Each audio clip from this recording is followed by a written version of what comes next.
Hello everyone.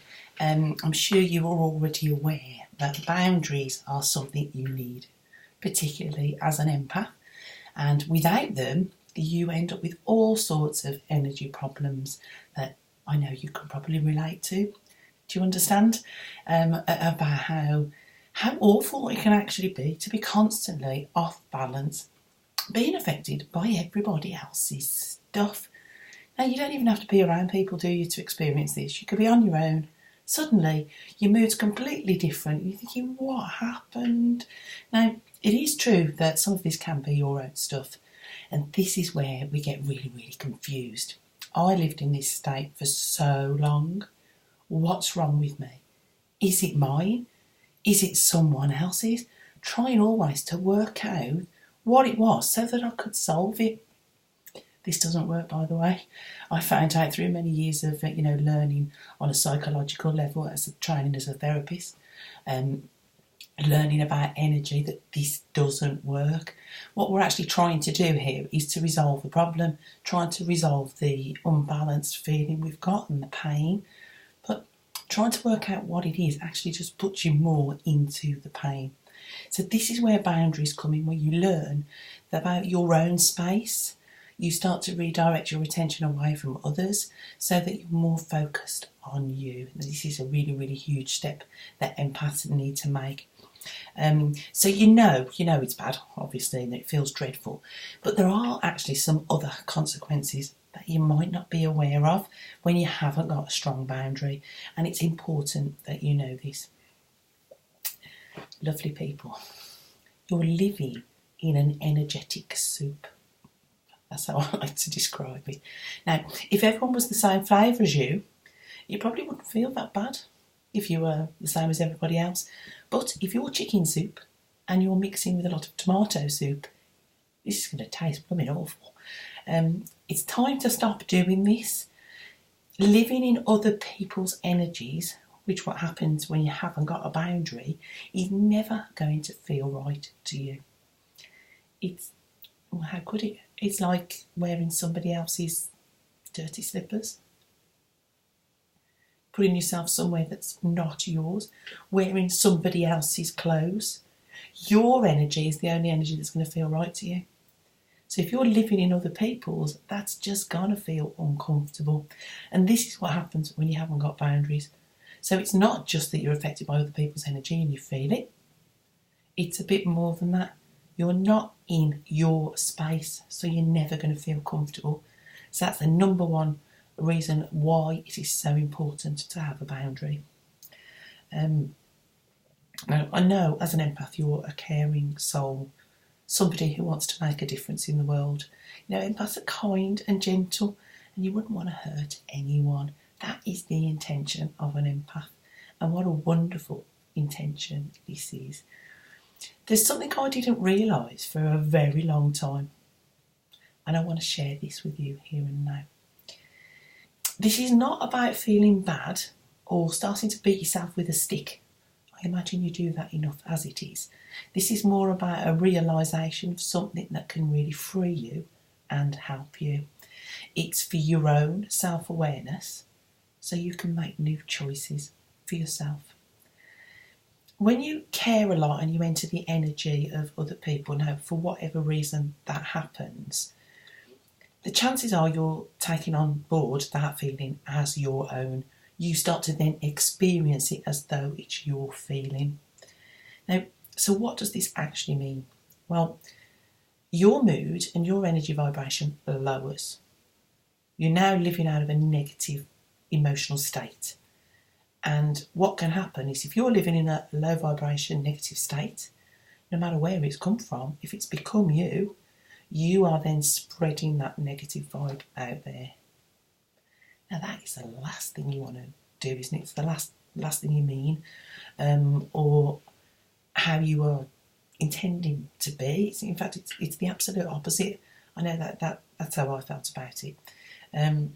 So not only are you experiencing the negative feelings, you're spreading it to everyone you come into contact with. Now, how out of sync is this for what you intend? It's completely the opposite, isn't it? You want to help somebody, yet you've joined in to their lowered energy and spread it back. Ooh, time to stop. Absolutely. I thought that too when I realised that's the last thing I want to do. We think that, by joining in and actually taking energy, or whether it just happens automatically, is that's helpful in some way. But I hope you realise now that if you take on board that negative energy or a lower vibrational state, that is what you're then spreading. So if you're with somebody who's suffering, for example, and you join in with that energy without a boundary, so you haven't stopped it coming into you, you're then actually adding to their negative vibe. I know, it's horrible to realise, but this is another reason why, number 2 of important reasons why you need to create a boundary. Number 3 is trying to help others and joining your energy fields with them doesn't help. It certainly doesn't help you either, because of what I've just been describing about a lower vibrational state. Now, the intention is there to help, but all it does, it actually is enables behaviour and takes away somebody else's choice when you try and do it for them. So the intention is very, very good here, but you may be preventing somebody from helping themselves by trying to do it for them. This is very much the empath problem of fixing others, the need to fix, the need to help. It's so important that you leave other people's energy alone. It's important for you, and I'm hoping now you're starting to see that's important for them too. If you try and help somebody to a degree that you want to take it on board yourself, you could well be enabling a pattern to continue for them, because they're not able to take hold of it themselves and deal with it themselves. If you're taking on board part of the responsibility for their healing, all this means is you're taking away theirs. And that person may want their own responsibility to deal with themselves. And when you're doing this, they may not feel able to help themselves or to change anything. So it's really, really important we take our hands off. It's none of our business. It's about trusting other people that they can resolve things for themselves if they want to, or to find the help to do that. There are underlying consequences, as you can see now, to merging your energy field with everyone around you.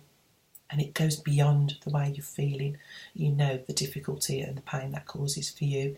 So this is, if your own pain wasn't enough to want to kick this out to the curb, this problem, these are some of the reasons why it's vitally important that you do this. It all starts with your own healing, basically. You then spread that healing light automatically. You learn to, how to resolve and fix this need to fix other people and getting over involved in other people's stuff. You learn emotional detachment. When you care, you absolutely still care, but you can help them from a really balanced position without immersing yourself in the problem and in that negative light. When you're healed, you can then spread this healing light automatically without this need to unconsciously fix others. This means you stay in your own energy field, your own flavour of soup, which feels so much better. It really is a relief. It's a total win-win situation to resolve this problem for yourself and for others. I'm not going to leave you high and dry with this, because there is an online program I created that you can find out more about and get more help if this is what you want to do. It's very transformational, and it's about getting the tools and the support and the learning of how to protect your own energetic space, create boundaries, and just take control of how you feel rather than being bombarded by energy out there. It is possible, totally possible, and I know it is because I've done it, to take control of your own energetic space, your own emotional balance. I know. So you're not living in other people's energies. I'll put the link in the notes to this video about where you can find out more information about that, if that's something you'd want to do. Don't forget to subscribe to the channel so you'll be the first to know when there's new videos coming up. And you can always pop over to the website when you're going to have a look at The program I'm talking about, by the way, is called Energy Busters. A fantastic program that creates brilliant results for the empaths who've done it already.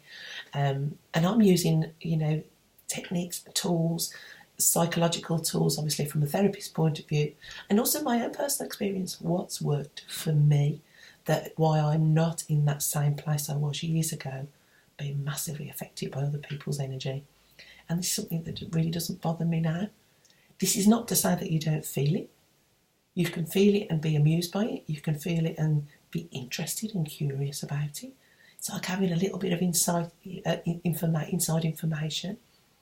It really can be a joy when you have got a very strong boundary and you are living in your own energetic space.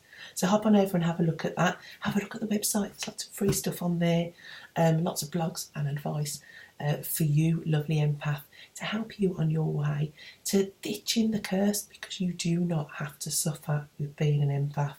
Being an empath is having a superpower. It's a gift. The other stuff you've got that feels like it's a struggle and it's a pain is more a human problem than an empath problem. Get on over to the website, have a look around, join me on the Facebook page for daily inspiration, and subscribe to the channel so you get to know when the next video comes up. So I hope you found this useful, and I will speak to you very, very soon. Bye for now.